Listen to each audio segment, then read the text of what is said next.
ഉയ്ഗുറുകളുടെ ഉയ്ഗുറുകളുടെ കൂട്ടക്കൊല കൂട്ടക്കൊല എന്തുകൊണ്ട് ചർച്ച ചെയ്യുന്നില്ല ചൈന എന്നുള്ളതിന് കേരളത്തിലെ സ്റ്റാലിൻ്റെയും സിദ്ധരാമയുടെയും പിണറായിയുടെയും സ്വാധീനം നമുക്ക് അതിന് തെളിവായിട്ട് നമുക്ക് എടുക്കാൻ കഴിയും. എന്തുകൊണ്ട് ഈ കേരളത്തിൽ ഇസ്ലാമിക തീവ്രവാദ സംഘടന ചൈനയെ എതിർക്കുന്നില്ല? എന്തുകൊണ്ട് റഷ്യ ഇസ്ലാമിക് സ്റ്റേറ്റ് ആക്രമണം കബളിപ്പിക്കുന്നില്ല? അതേ രീതി തന്നെയാണ് ഇപ്പോൾ കേരളത്തിലും സംഭവിക്കുന്നത്. അബ്ദുൽ നാസർ മദനിയുടെ കാലത്തിലും സദ്ദാം ഹുസൈന് വേണ്ടി ഹർത്താലിൻ്റെ കാര്യത്തിലും ഉമർ ഖാലിദിന് വേണ്ടി സമരത്തിൻ്റെ കാര്യത്തിലും ഇതെല്ലാം നേരത്തെ പറഞ്ഞ പോലെ മീഡിയ വൺ പോലെ അൽ ജസീര പോലുള്ള സ്ഥാപനങ്ങളുടെ സാന്നിധ്യവും കമ്മ്യൂണിസ്റ്റ് പ്രസ്ഥാനങ്ങളിലൂടെ ഇത്തരം സംഘടനകൾ തീവ്ര ജിഹാദി സംഘടനകൾക്ക് ഒരു സമൂഹത്തിൽ കടന്നു ചെല്ലാൻ കഴിയുന്നതിൻ്റെ തെളിവുകളുമാണ് ഇതെല്ലാം. പാകിസ്ഥാനിൽ നിന്നും എല്ലാം മിഡിൽ ഈസ്റ്റിലേക്കും ആഫ്രിക്കയിലേക്കൊക്കെ കടന്നു കഴിഞ്ഞൊരു വലിയ തീവ്രവാദ സംവിധാനത്തിന് മീഡിയ വഴിയുള്ളൊരു മാധ്യമങ്ങൾ വഴി വലിയ സ്വീകാര്യത ലഭിക്കുകയും അല്ലെങ്കിൽ അവർക്ക് ഒരു സ്വീകാര്യ മുഖം ലഭിക്കുകയും അത് കേരളത്തിലെ ചർച്ചകളെ സ്വാധീനിക്കുകയും ചെയ്യുന്നത് നമ്മൾ തിരിച്ചറിയേണ്ടിയിരിക്കുന്നു, മനസ്സിലാക്കേണ്ടിയിരിക്കുന്നു. അതുകൊണ്ട് തന്നെ നർഗീസ് മുഹമ്മദിക്കും VP സൂറയ്ക്കും ഒരേ മുഖമാണ്. റൗൾ കാസ്ട്രോയ്ക്കും മുഹമ്മദ് റിയാസിനും ഇതുപോലെ ഒരേ മുഖമാണ്, മറ്റൊരു വശത്ത് നിൽക്കുന്ന ഒരേ മുഖമാണ്. മാവോ സെതുങ്ങിൽ നിന്ന് EK നായനാരിലേക്കും യോവാനി സാഞ്ചസിന് ഗൗരവമേലിക്കുള്ളതും ഒരേ ദൂരമാണ്.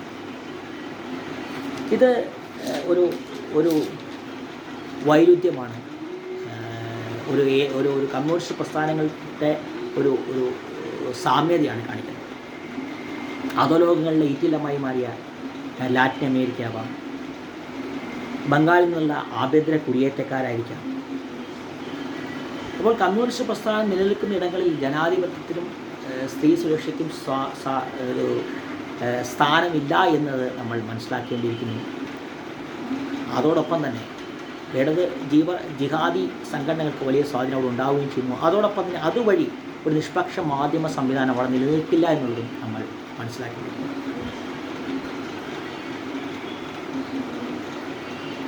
ഒന്നര മാസത്തേറെ നീണ്ടു നിൽക്കുന്ന തിരഞ്ഞെടുപ്പ് സാമൂഹ്യ മാധ്യമ കുടിയേറ്റക്കാലത്ത്, വിശാലമായൊരു കുടിയേറ്റക്കാലത്ത് എല്ലായിടത്തേക്കും എല്ലാം പടുന്നത് മധ്യവർഗം യൂറോപ്പും അമേരിക്കയെല്ലാം തിരഞ്ഞെടുക്കുന്ന ഒരു കാലത്ത്, രാഷ്ട്രീയവൽക്കരിക്കപ്പെട്ട കന്നി വോട്ടർമാർ വരുന്നൊരു കാലത്ത്, വിമാനയാത്ര സൗകര്യങ്ങളിലൂടെ പ്രവാസികളെ കോഴിക്കോടേക്കും മലപ്പുറത്തേക്കും എത്തിച്ച് ലീഗോ കമ്മ്യൂണിസ്റ്റ് പാർട്ടിയോ വലിയ നേട്ടങ്ങൾ കൊയ്യാൻ ശ്രമിക്കുന്നൊരു കാലത്ത് വലതുപക്ഷ രാഷ്ട്രീയ പ്രസ്ഥാനങ്ങൾക്കും ഇടതുപക്ഷ രാഷ്ട്രീയ പ്രസ്ഥാനങ്ങൾക്കും ഭാവിയിൽ എത്രമാത്രം പ്രസക്തിയുണ്ട് എന്നുള്ളത് നമ്മൾ തിരിച്ചറിയുന്നു. സ്ഥാനാർത്ഥികളെ നിർണ്ണയിക്കുന്നതിലും വിഷയങ്ങൾ തിരഞ്ഞെടുക്കുന്നതിലും എത്രമാത്രം പക്വത അവർക്ക് പുലർത്താൻ കഴിയുന്നുണ്ട് എന്നുള്ളതും നമ്മൾ വളരെ ആഴത്തിൽ ചർച്ച ചെയ്യുന്നു.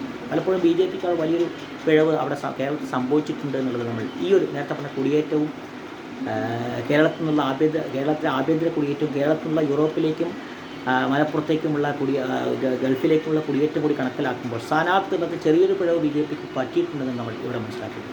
ഒന്നാമത് TN സരസു എന്ന് പറയുന്ന പ്രിൻസിപ്പാളുമായി ബന്ധപ്പെട്ട വിഷയം. പക്ഷേ കർഷക വിഷയങ്ങളും കരുവന്നൂരുമൊക്കെ ശക്തമായി നിൽക്കുന്ന ആലത്തൂർ മണ്ഡലത്തിന് പകരം പാലക്കാട് പോലെയുള്ള മണ്ഡലത്തിൽ അവരെ നിർത്താൻ കഴിയുമെങ്കിൽ സിദ്ധാർത്ഥൻ്റെ മരണമടക്കം സൃഷ്ടിക്കുന്ന PSC റിക്രൂട്ട്മെൻറ്റുകളിലെ ഇഷ്ടക്കാരെ തിരികെ കയറ്റി നടക്കമുള്ള വിഷയങ്ങൾ, കേരളത്തിലെ പബ്ലിക് സർവീസ് കമ്മീഷനെ ഒരു AKG സെൻ്ററാക്കി മാറ്റുന്ന ഒരു വിഷയമടക്കമുള്ളവയിൽ വലിയ രീതിയിൽ ചർച്ച ചെയ്യാൻ കഴിയുന്നു. അതിന് ഇവിടെ കഴിഞ്ഞിട്ടില്ല. അതേപോലെ തന്നെയാണ് വന്യജീവി ആക്രമണവുമായി ബന്ധപ്പെട്ട വിഷയം. ഈ വിഷയങ്ങളെല്ലാം ചർച്ച ചെയ്യുന്ന ഒരു സാഹചര്യം കൊണ്ടുവരാൻ BJPക്കോ കോൺഗ്രസിനോ കഴിഞ്ഞിട്ടില്ല എന്നുള്ളത് നമ്മൾ മനസ്സിലാക്കേണ്ടിയിരിക്കുന്നു. പലപ്പോഴും വയനാടിൽ രാഹുൽ ഗാന്ധി മത്സരിക്കുന്നത് ഉറപ്പുള്ളൊരു സീറ്റിലാണ്. എന്നാൽ വയനാട് പോലൊരു മണ്ഡലത്തിൽ CK ജാനുവിനെ പോലെ ആളെ നിർത്തിക്കൊണ്ട്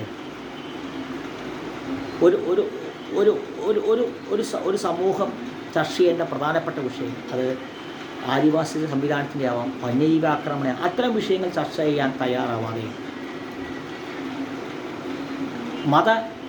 മതമോ ജാതിയോ അല്ലെങ്കിൽ ദേശീയ രാഷ്ട്രീയത്തിൽ തിരഞ്ഞെടുപ്പിനെ വോട്ടിങ്ങിനെ ബാധിക്കുന്ന രീതിയിലുള്ള വിഷയങ്ങൾ മാത്രം തിരഞ്ഞെടുക്കുന്ന രീതിയിലേക്ക് കേരളത്തിൽ BJPയുടെ സ്ഥാനാർത്ഥി നിർണ്ണയം വഴിതെറ്റി പോയിട്ടുണ്ട് എന്ന് നമ്മൾ മനസ്സിലാക്കേണ്ടത്. രണ്ട് പ്രധാനപ്പെട്ട വിഷയങ്ങൾ കേരളത്തെ ബാധിക്കുന്ന, പ്രത്യേകിച്ചും കേരളത്തിൽ പ്രാദേശിക വിഷയങ്ങൾ ചർച്ച ചെയ്യാനുള്ള ഒരു സാഹചര്യം നിലനിൽക്കുന്ന ഒരു ഘട്ടത്തിൽ പോലും വിദ്യാർത്ഥി രാഷ്ട്രീയം, കലാലയ രാഷ്ട്രീയം, സാമൂഹിക സാംസ്കാരിക സംഘടനകളുടെ ഇടതുപക്ഷവൽക്കരണം ഇതെല്ലാം ചർച്ച ചെയ്യാൻ കഴിയുന്ന വലിയൊരു തുരുപ്പിച്ചിട്ടായിരുന്നു ശ്രീമതി സരസു എന്ന് പറയുന്നതും വന്യജീവി ആക്രമണവും ആദിവാസികളുടെ അവകാശവും ചർച്ച ചെയ്യാൻ കഴിയുന്ന സാഹചര്യമാണ് വയനാട്ടിലുള്ളതെന്നും കണക്കിലെടുക്കുമ്പോൾ ആ ഒരു സാഹചര്യം മനസ്സിലാക്കാൻ BJP കഴിഞ്ഞിട്ടില്ല എന്നുള്ളത് ഇവിടെ നമ്മൾ തിരിച്ചറിയുന്നു.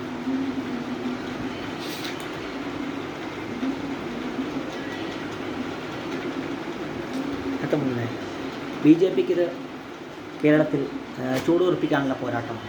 കോൺഗ്രസിന് ഇത് തിരിച്ചുവരവിൻ്റെ അല്ലെങ്കിൽ സ്വത്വം വീണ്ടെടുക്കേണ്ടതിൻ്റെ പോരാട്ടം.